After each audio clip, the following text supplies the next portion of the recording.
Anem a descobrir el món laboral perquè si us pensàveu que ho sabíeu tot, ja us asseguro jo que no, que ens falten moltes coses per descobrir, moltes històries per conèixer i per això tenim cada setmana amb nosaltres en Chema López. Bon dia, Chema. Buenos días, ¿qué tal? Molt bé, molt bé. Esperant a veure què ens descobreixes avui, perquè això és un constant. Jo sabia que em faltaven moltes coses per conèixer del món laboral, però no en tenía ni idea en realidad. Pues prepárate porque te falta conocer del mundo laboral y demás mundos que se pueden descubrir a través del mundo laboral. Pero bueno, esta semana es muy positiva, nos vienen cosas muy interesantes y básicamente de noticias que se han producido, pero como una metralleta, una después de otra, que la verdad todas tienen su parte conocida y su parte por conocer.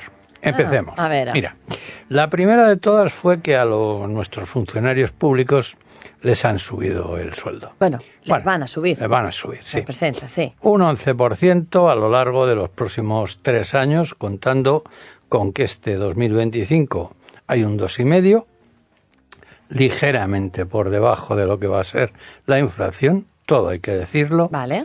El 2026 van a tener un 1,5 fijo, y vamos a ver en qué quiere decir eso del fijo. El 2027 un 4,5, es decir, es el año más alto, donde hay una especie de recuperación de lo que van a dejar de percibir ahora. Y en el 2028 un 2%.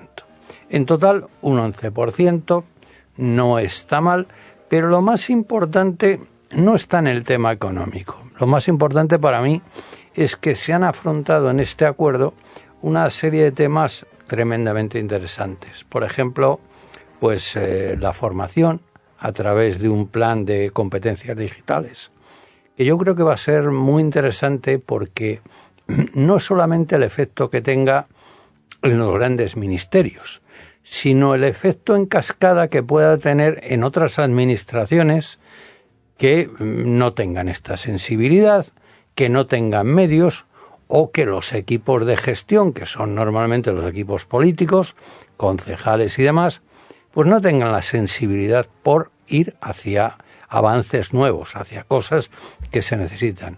España, en mi opinión, tiene un déficit de digitalización y, por lo tanto, todo lo que venga en este sentido será positivo. Que se haga desde arriba, para mí es un hecho importante y bueno. Al mismo tiempo van a crear un observatorio del empleo público, es decir, se van a mirar qué perfiles se necesitan en la administración de todos. Esto es tremendamente interesante y ojalá lo copiaran muchas empresas que no quieren reconocer pues que las cosas están cambiando y que lo mismo la estructura, el organigrama que tenían, pues se les ha quedado obsoleto. No pasa nada, le ocurre a todo el mundo, pero hay empresas que no quieren reconocer que hoy día pues algunos perfiles antiguos ya no se necesitan y en cambio necesitamos otros. Bueno, es importante decir que este acuerdo ha sido firmado por 2 centrales sindicales, UGT y CESIF, mientras que Comisiones Obreras no lo ha suscrito, alegando que hay incumplimientos pues de promociones, de competencias salariales. Es decir, hay una parte en la postura de comisiones muy económica, mientras que yo creo que UGT y CESIF se han dado cuenta de que hay más en este proyecto, que lo económico no es lo más importante en el mundo donde estamos entrando. Algún día hablaremos en esta emisión de lo que es el otro salario, el salario emocional, el que no se mide en dinero. Pero bueno, esto lo dejaremos para otra sesión. La segunda noticia que ha habido esta semana es el preacuerdo en el convenio del metal de Barcelona, 200.000 trabajadores afectados. En este convenio pues van a tener un 10% hasta 2028, 4% este año, desde 1 de enero de 2025, 3% en 2026 y otro 3% en 2027. Bueno, está bien, yo creo que es ligeramente por encima de la inflación, con lo cual el metal lanza un mensaje de que quiere aguantar en las empresas lo que pueda suponer el aumento de coste de vida, y esto es positivo. ¿Por qué? Porque nos estábamos entrando en una deriva de abaratar salarios.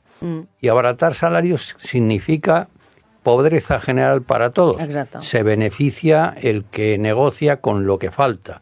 Vivienda, alimentación y demás. Pero la gente tiene que ganar lo suficiente para vivir. Si no, el sistema no funciona. Correcto. Bueno, el mensaje del metal para mí es importante. También hay otro mensaje. Han pactado 8 horas de reducción en el 2027. Es decir, en el 2027 se van a alcanzar las 38,1 horas de trabajo semanal. Fíjate que esto significa que el metal de Barcelona no ha seguido las macrotesis del Ministerio de Trabajo, que hablaba de 37,5. Sí. Es decir, ellos se quedan ligeramente por encima.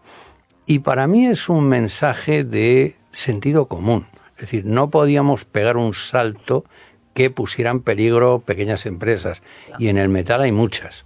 No podíamos poner en peligro dar un salto tremendo que no servíamos quién lo había pedido y para qué. El metal yo creo que ha hecho un ejercicio de sentido común, de sencillez, de ir bajando la jornada. Esto ya te dije en otro programa que era impepinable, sí. Se iba a producir, pero realmente se va a hacer modulándolo conforme a las necesidades que tienen las empresas. Vale. No romper la baraja para nadie.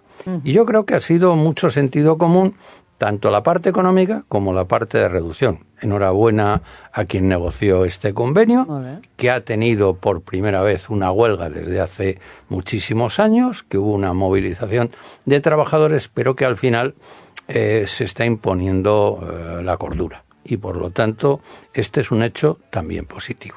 Vale.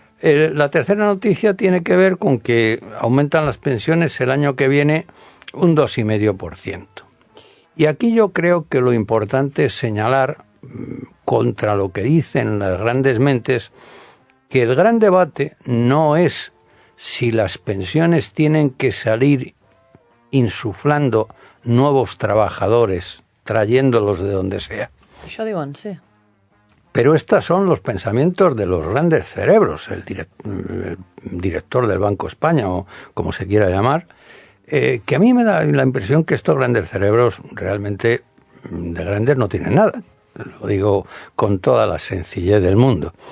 Pero las pensiones desde hace tiempo no las marcan el número de trabajadores para pagar los que están en activo a los que ya se han jubilado.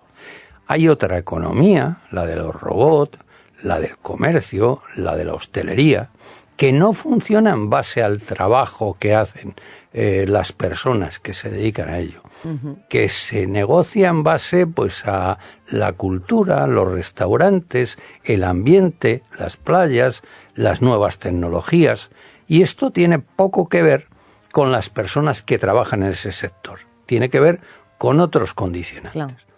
En los países más avanzados las pensiones se están regulando a través de la inversión de los fondos de pensiones. En España, si queremos hacerlo bien, tendremos que basarnos en lo que gana el país, no en lo que perciben solamente los trabajadores. Por lo tanto, mi opinión es que hay que sacar las pensiones de los impuestos que todos pagamos, de los beneficios que tiene la banca o que tienen los grandes tenedores de viviendas, etcétera, etcétera. Sí. Pero no de los inmigrantes que vengan a recoger la fresa en Huelva. Porque con estos no va a haber pensiones, digámoslo claro. Entonces, en una época donde estamos reduciendo el número de puestos de trabajo bonitos, fuertes, bien pagados, no se puede pretender que las pensiones salgan de los salarios más bajos que hay. Es que nunca llegaremos a solucionar el tema. Por lo tanto, estas opiniones de estos grandes señores que dicen que necesitamos importar mano de obra, traer no sé cuántos millones de migrantes y demás, pues la verdad es que es que no podemos. Y no es por una cuestión de decir usted es un xenófobo, no quiere que vengan, no, perdón. Pero es que si viene más gente aquí necesitamos escuelas, hospitales, viviendas. Y si no las tenemos ya para la gente que hay aquí, Claro. pues hombre, se puede ser muy solidario, pero vamos a liar un Cristo como Dios, como traigamos más gente sin tener los servicios mínimos. Y los servicios mínimos no pueden salir de las cotizaciones de los trabajadores, con todos mis respetos. Entonces, ese es el mensaje. A los jubilados pues les van a aumentar un 2,7%. Por suerte se sacó la ley en la cual se actualizaba conforme al IPC y no Vale. por el designio de cualquier gobernante, Vale. en cuyo caso íbamos a estar fastidiados, Sí. como siguiéramos utilizando lo que utilizaba el PP en sus buenas épocas, estaríamos jodidos todos, ¿eh? Entonces, los fondos de pensiones privados, por ejemplo, en otros países, no dependen de la gente nueva que entra a trabajar. Depende de la gestión y de las inversiones que hacen con estos fondos de pensiones. Un último tema que es noticia esta semana es que hemos empezado los trabajos en domingo para muchos sectores que tienen en Navidad un punto importante. Ostres, ¿no? clar. Aquesta setmana... Esta semana empezamos ya la primera vez. Sí, sí. Recordar que en un programa anterior hablábamos de la jornada laboral, de la Correcte. historia y demás. Bien, yo comenté que el domingo había sido algo en la Edad Media sagrado, es decir, el Día del Señor no se trabajaba. Cuando empezó la Revolución Industrial, pues muchas fábricas, el cristianismo lo dejaron en el arcón y se pusieron a trabajar también los domingos. Y cuando empezaron las fábricas, pues también empezaron de alguna manera los comercios a dar servicios. Con lo cual se lió un potaje impresionante porque había gente, agricultores sobre todo, que el día de descanso lo mantenían. Toda la España feudal se mantuvo. Pero en cambio, la mayoría de zonas industriales, que son normalmente las que diseñan el futuro, empezaron a trabajar los domingos, como unos benditos, hasta que la cuestión empezó a ser gravísima porque la gente no descansaba, tenía más accidentes, había un movimiento obrero que empezaba a decir que había que tener como mínimo un día de descanso.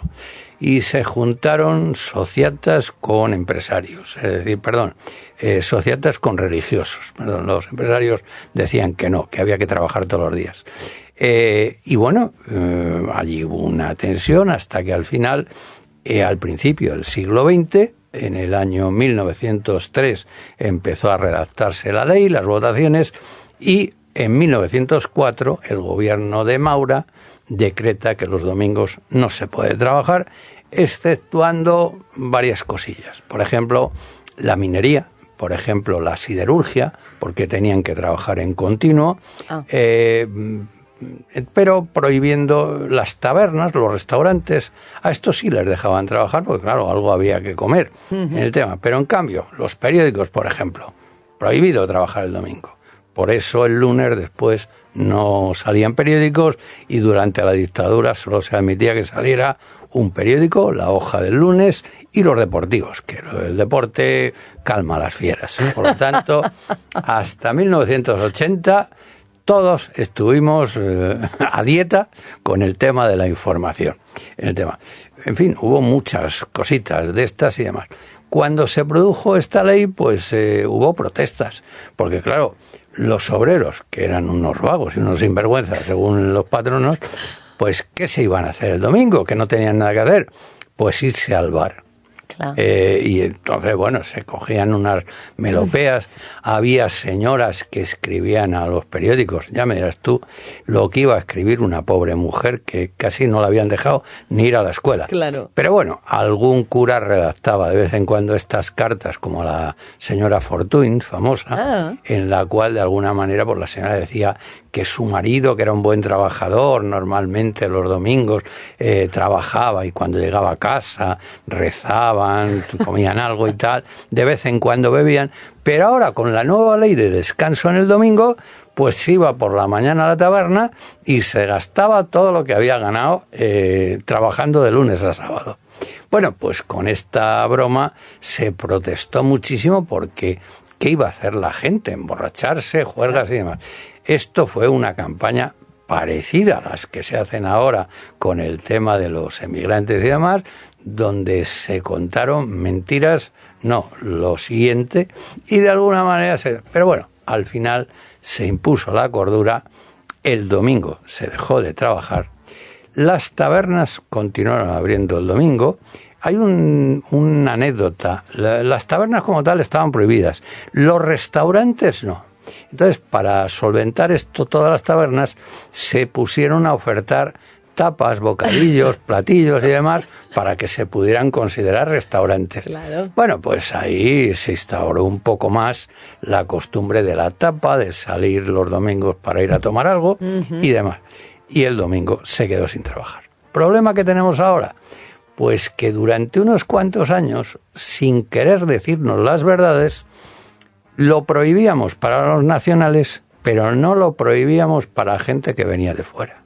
Y entonces tú veías muchos locales gobernados por pakistaníes, chinos y demás, que te abrían tranquilamente el domingo y nadie se metía con ellos. Gasolineras que se transformaban de pronto en supermercados, es decir, echa la ley, echa la trampa. Sí. Aquí yo voy abriendo y claro, hasta para muchos pues ha sido una bendición pues que el pakistaní de turno abriera el domingo porque tenías que ir a comprar el olvido que habías tenido. Muy bien. Bueno, como el pueblo español es normalmente, y Cataluña sobre todo, muy acogedora, pues nos hemos adaptado bien a esto. Hubo un tiempo donde esto solamente se permitía a los pueblos que eran turísticos, los de la costa. A estos sí se les permitía que abrieran los domingos, a los demás no. Total, ahora tenemos la batallita de decir quién puede y quién no puede abrir en domingo, quién lo puede hacer y demás. En Madrid lo han solucionado a las bravas. Todo el mundo puede abrir. Venga y tal. Desregularicemos que algo queda. Al final, desregularizando al completo, el que pierde es el trabajador, de todas formas. Aquí se puede abrir si lo dice el convenio, lo dice tu contrato y demás. Si no, hay que pasar por las leyes normales. Creo que es una solución mejor y que no evita que ahora, por ejemplo, cuando llegan estas fiestas, pues bueno, está abierto hasta lo no escrito en el tema. A la larga, yo auguro que tendremos algún tipo de problemas, que tampoco es nuevo. Por ejemplo, hay algunas voces que ya dicen que, bueno, que hay que tener en cuenta que empezamos a tener una población migrante importante y que estos señores el domingo no les dice nada y Navidad tampoco. Estos son cuestiones, palabras mayores, porque se empieza por una tontería como esta y se acaba francamente muy mal en el tema. Entonces hay que cuidar y hay que medir las cosas como se hagan. Pero realmente va a ser un debate interesante porque cada vez vamos a ver más locales abiertos por una cuestión de demanda. No es un diseño, es que la gente lo pide. Y estos días, por ejemplo, los domingos, ya se pueden ver muchos locales. Pero no hace ni unas semanas, por ejemplo, si querías comprar un domingo, pues ya hay 2 o 3 centros comerciales que abren permanentemente. Sí. Aquí en el pueblo alguna cuestión más. Y por lo tanto, bueno, va a ser una cuestión que va a evolucionar y que habrá que estar muy al tanto. Por último, mi enhorabuena a los empresarios que han constituido la primera asociación empresarial de Santa Perpetua. Viene en el informativo, lo recogemos aquí también para decirles que muchos ánimos, que esperamos que crezca mucho y que su tarea seguro que va a ser tremendamente positiva. Y nada más, eso es toda la información de la semana que ha dado mucho. Moltíssim. I a més, molta gent... Bueno, són notícies que ens toquen a molts. Sí. Tinc un dubte. Ja sé que ens queda molt poc temps, però a veure si m'ho pots resoldre. Igual que les pensions has dit que ja està establert que cada any es pugen l'IPC, els sous també és així? No, los sueldos crecerán siempre en 2 niveles. Uno, el salario mínimo lo dicta el gobierno por decreto en el tema y los salarios dependen del convenio en el que estén afectados, el cual marca cuál es el crecimiento que van a tener para el año que viene. Entesos, val. Resolt, doncs, perfecte. No, perquè en el cas d'aquests dos col·lectius, no?, de funcionaris i del metall que ja tenen aquestes pujades acordades de cara al 2028, clar, pot, el que tu deies, no?, pot anar per sobre o per sota de l'IPC. Això bueno, serà així, és una mica jugársela. Mira, los convenios normalmente, para evitar toda la tensión de la negociación y demás, normalmente se negocian por varios años. A veces ocurre que en un año las partes acuerdan de que esté por debajo del IPC, pero lo compensan al año siguiente. Exacte. Aquí, en el caso del metal, por ejemplo, hay un año que sube un 4 y pico %. Sí, están compensando en el tema. Exacte. Normalmente es una fase de negociación, que se admite y demás. Lo normal es que además introduzcan una cláusula de salvaguarda. Es decir, si el convenio ha subido un 2 y luego el IPC sube un 2,5, normalmente los convenios recogen una cláusula para rectificar este tipo de desviaciones. Val, entesos. Molt bé, doncs aclarit, ja veieu que si teniu qualsevol dubte podeu fer-li la consulta aquí en directe al Xema, que obrim línies quan hi és ell, i si teniu qualsevol consulta, qüestió que us preocupi sobre el món laboral, doncs feu-li la consulta aquí en directe al Xema López, que és el nostre expert en món laboral que ens visita cada dilluns. Xema, setmana que ve festa, Sí. 8 de desembre. Hombre, para los que somos ligeramente ateos, no podemos dejar de celebrar la Purísima. Exactament, doncs ens veiem d'aquí 15 dies. Molt bé. Que vagi molt bé, gràcies, Xema. Hasta ahora. Adéu.